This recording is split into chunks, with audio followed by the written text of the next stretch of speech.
Due to a sublux, which shoulder exercises are unsafe to do at home by myself? If you have a shoulder subluxation, which is when the arm bone partially drops out of the socket, I would say, generally speaking, first I would say if you do have a shoulder subluxation, it's always best to work with a physical therapist because they can see what exercises are making that subluxation worse. But there's actually some exercises that actually help with that subluxation, and that's going to be a little bit different for each person depending on what's causing that arm bone to be pulled out of the socket. So sometimes that's from spasticity, sometimes it's from weakness, and a good therapist will just be able to figure out what's causing that arm to fall partially out or stay partially out of the socket. So that's number one.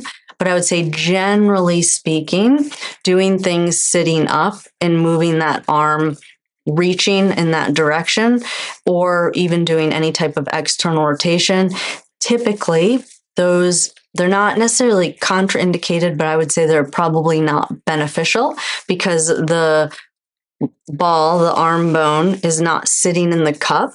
And so the muscles that you're trying to work are not at their optimal kind of what we call length tension relationship.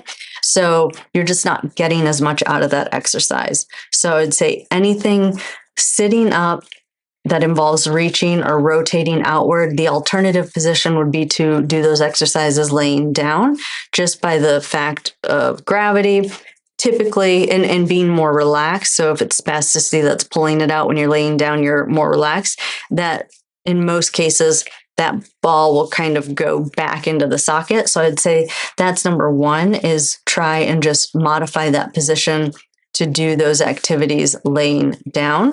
And then, of course, the other contraindication is anything that causes pain, especially in those early days and weeks of rehab. That is when you're at the highest risk for developing what I call that learned non-use, meaning that your brain will just shut down. If movements are painful during that time, you are more likely to develop what I call learned non-use. I've done videos on that. So if you just go on YouTube and Google search Rehab HQ and learned non-use, you will find those exercises. Huge risk factor for a lot of folks that have had a stroke or a brain injury. So definitely pain would be another contraindication.